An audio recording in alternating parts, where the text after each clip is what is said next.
Jam നന്നായിട്ട് ചൂടാറിയിട്ട് അവിടെ കേട് വന്ന് പോകേണ്ട പഴം ഇതാക്കണ ഇപ്പൊ ഞങ്ങളുടെ കയ്യിലുള്ള കുപ്പിയിലുള്ള ഒരു ജാമായി മാറിയിട്ടുണ്ട്. ഹായ്, പുതിയൊരു വീഡിയോയിലേക്ക് എല്ലാവർക്കും സ്വാഗതം. ഇന്ന് അപ്രതീക്ഷിതമായി അമ്മച്ചനും മാമനൊക്കെ ഞങ്ങളെ വീട്ടിൽ വന്നിരുന്നു. അപ്പൊ ഒരു കുറച്ച് പഴം കൊടുത്തിരുന്നു. അമ്മമ്മ പഴം കൊണ്ടുവരാൻ വന്നിരുന്നു. അപ്പൊ മാമന്റെ കൂടെ വാഴക്കല പൈത്തപ്പോ മൈസൂർ പായായിരുന്നു. അപ്പൊ പൈത്തപ്പോ ഇങ്ങോട്ട് കൊണ്ടുവന്നു. നമുക്ക് ഇത് വെച്ചിട്ട് വെറൈറ്റി ആക്കി ഉണ്ടാക്കാം, ഒരു ജാം ഉണ്ടാക്കാന്ന് പറഞ്ഞു. അപ്പൊ പഴഞ്ചാമ ഉണ്ടാക്കാൻ ലച്ചും ചേച്ചിയും കൂടിയാണ് ഇത് ഉണ്ടാക്കണത്. അമ്മേന്റെ അടുത്ത് പറഞ്ഞപ്പോ അമ്മ ഉണ്ടാക്കി തരില്ല എന്ന് പറഞ്ഞു. എനിക്ക് വേറെ പണി ഉണ്ടായിരുന്നു. അപ്പൊ ഞങ്ങൾ ഉണ്ടാക്കാന്ന് വിചാരിച്ചു. പിന്നെ ഈ മൈസൂർ പായത്തിന് എല്ലായിടത്തും മൈസൂർ പായം നല്ല പറയല്, വേറെ സ്ഥലങ്ങളിലൊക്കെ പാളയങ്കോടൻ പായം എന്നാ പറയല്. പക്ഷെ ഞങ്ങള് മൈസൂർ പായം എന്നാണ് വിളിക്കല്. ഈ ജാം ഉണ്ടാക്കാൻ അത്ര വലിയ പണിയൊന്നുമില്ല, നല്ല ഈസിയാണ്. അധികം ഇൻഗ്രീഡിയൻസ് ഒന്നും വേണ്ട, കുറച്ച് ചേരുവകൾ മാത്രം വെച്ചിട്ട് ഈ ജാം നമുക്ക് ഉണ്ടാക്കാം. ഞങ്ങളപ്പോ ജാം ഉണ്ടാക്കാൻ ഇത്ര പഴമാണ് കേട്ടോ എടുത്തിട്ടുള്ളത്. പിന്നെ ഇതിന് ആവശ്യമായ ഇൻഗ്രീഡിയൻസ് എന്ന് പറയുന്നത് കുറച്ച് ഗ്രാമ്പും പട്ടയും പിന്നെ ഒരു നാരങ്ങയാണ്, പഞ്ചസാരയാണ്. ഇത് ആവശ്യത്തിന് എടുത്താൽ മതി കേട്ടോ.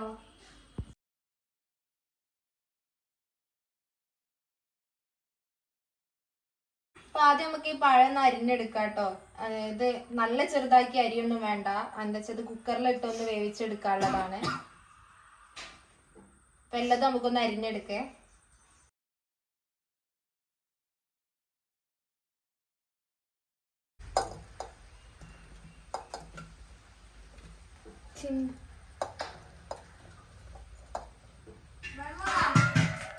ഇതാ ഇതുപോലെ ഇതിന്റെ ഒപ്പാക്കിയിട്ട് നമുക്ക് വെള്ളം ഒഴിച്ചിട്ട് ഒന്ന് 2-3 വിസിലടിക്കാം കേട്ടോ.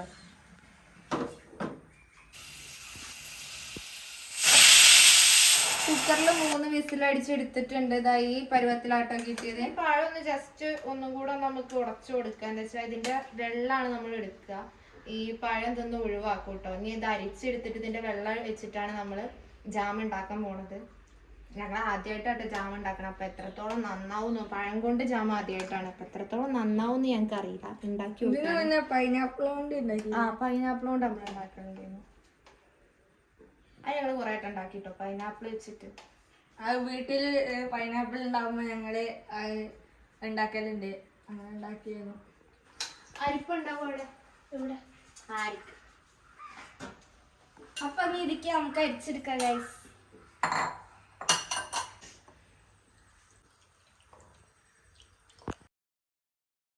ഇതിലുള്ള വെള്ളം മാക്സിമം കിട്ടുന്ന രീതിയിൽ അരിച്ചെടുക്കാൻ നോക്കുക കേട്ടോ.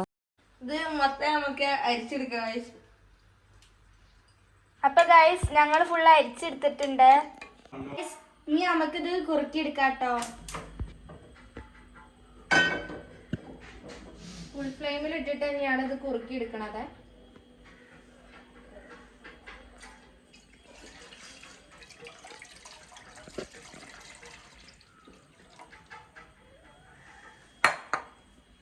കുറുക്കി എടുക്കുമ്പോൾ നമ്മള് നേരത്തെ എടുത്ത് വെച്ച കറുവാപ്പട്ടയും പൂവും കൂടെ ഗ്രാമ്പൂവും കൂടെ ഇതിലേക്ക് ഇട്ട് കൊടുക്കാം കേട്ടോ.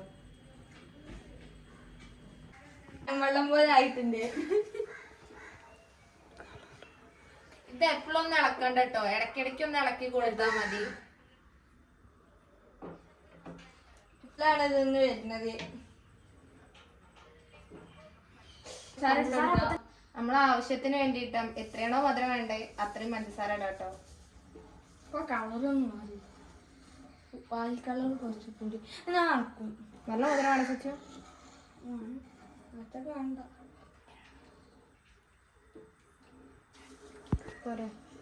കുറച്ചും കൂടി കുമിള വന്നിട്ടുണ്ട്. കുളു കുളു ബബിൾസ്. ഇതുണ്ടോ നന്നായിട്ട് തിളയ്ക്കുന്നുണ്ട് കേട്ടോ. ഇതുപോലെ നന്നായിട്ട് ഈ ടൈമിൽ നന്നായിട്ട് ഇളക്കി കൊടുക്കണേ. എന്താ വെച്ചാൽ ചില പടി പിടിക്കാൻ ചാൻസ് ഉണ്ട്. അപ്പോൾ നല്ലപോലെ ഇളക്കി കൊടുക്കണം. നല്ല കുറുകി വന്നിട്ടുണ്ട്. നല്ല ബബിൾസ് വന്നിട്ടുണ്ട് അല്ലേ സച്ചു? സോപ്പും പത പോലെ ആയിട്ടുണ്ട്. സോപ്പും പതയോ? ഇപ്പൊ പതൊക്കെ പോയിട്ടുണ്ട്. പതപ്പ വരും. ഓ ഈ ടൈമില് നല്ല മണം വന്നിട്ടുണ്ട്. നല്ലൊരു മണാണ് വരുന്നത്. ഇനി ഇതെപ്പോഴും ഓഫാക്കണ്ടേ? ഓഫാക്കാനായില്ല. ഇതിങ്ങനെ തൊട്ട് നോക്കുമ്പം ഒരു നൂല് പരുവത്തിൽ നമുക്ക് ഇങ്ങനെ കൈമിൽ ഇങ്ങനെ വരികയാണെങ്കിൽ അപ്പം നമ്മൾ ഓഫ് ചെയ്യും. അതിന്റെ മുന്നേ ആ പൂവും സാധനമൊക്കെ കറുവാപ്പട്ടയും ഗ്രാമ്പൊക്കെ നമുക്ക് ഒഴിവാക്കണം. ഇപ്പോഴും വെള്ളം പൊടിയും. ഒരാള് നേരത്തെ കയ്യിൽ നിന്ന് ഇളക്കാൻ വേണ്ടിയിട്ട് കയ്യിൽ വാങ്ങിയപ്പോൾ ഞാൻ വിചാരിച്ചത് ഫുള്ളോൺ ഇളക്കുന്നു. എവിടെ വീഡിയോക്ക് പോസ്റ്റും ചെയ്ത് ഓനൊറ്റ പോക്കാ. അതൊന്നുമില്ല കേട്ടോ, ഞാനിവിടെ വീഡിയോ എടുക്കണതിന്റെ തിരക്കായോണ്ടാണ്. അല്ലാതെ ഇളക്കാൻ കൈ വേദന ആയിട്ടാണ്. ഇതെങ്ങാനും റെഡി ആയില്ലെങ്കിൽ അമ്മ നമ്മളവിടെ പായിപ്പിക്കും. നോക്കിക്കോ, പാലൊക്കെ പോയി. ഒരു ബ്രൗൺ ഷെയ്ഡ്, ലൈറ്റ് ബ്രൗൺ.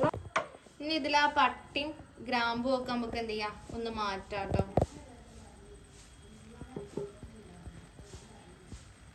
കാണുന്നില്ല. മീൻ പിടിക്കുന്ന അരി പട്ടേനെ പിടിച്ചോണ്ടിരിക്കാണ്.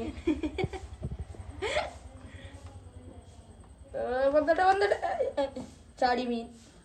ഒരാൾക്ക് എങ്ങനെ പണി കൊടുക്കാൻ ആലോചിക്കുന്നു. സമാധാനം ഇളക്കി കൈ. ഇതിലേക്ക് ഇനി നാരങ്ങ നീര് ചേർത്ത് കൊടുക്കാട്ടോ. ഒരു നാരങ്ങയാണ് ഇതിലേക്ക് ഒരു നാരങ്ങ പീനതാട്ടത്.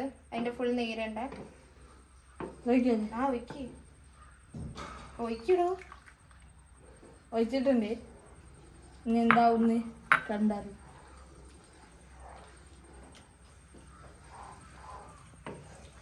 ഇപ്പൊ ഒരു സ്മെല്ല്, കളറ് മാറിയില്ലേ? കളറ് മാറി, ഒരു വയലറ്റ് കളറായി വരുന്നുണ്ട്. ഇത് വയലറ്റാ കണ്ടിട്ട് വന്നത്. പിന്നെ പർപ്പിള്, പീച്ച് കളറായിട്ട് പർപ്പിള്.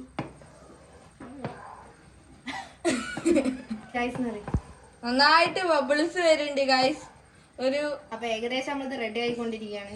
ഈ ഒരു പരിവാകുമ്പോ ഫ്ലെയിം ഓഫ് ചെയ്യാട്ടോ.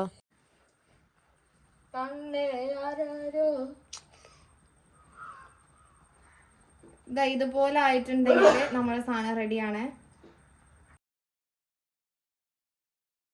അങ്ങനെ ഇതാ ജാമ് നന്നായിട്ട് ചൂടാറിട്ടോ. ഇപ്പൊ നല്ല ഒരു ജാമ്പൂരി ആയിട്ടുണ്ട്. ഇപ്പൊ ഒരു റോസ് കളറായിട്ടാണ് തോന്നുന്നത്. ഇതില് ഫുഡ് കളർ ഒന്നും ചേർത്തിട്ടില്ല. ചേർക്കാതെ തന്നെ ഇത് നമുക്ക് വീട്ടിലുണ്ടാക്കണല്ലേ, അപ്പോൾ അതിന് പറ്റിയൊരു കളറൊക്കെ ആയിട്ടുണ്ട്. അങ്ങനെ ഇനി ഞങ്ങളിതാ കുപ്പിയിലേക്ക് മാറ്റാണ് കേട്ടോ.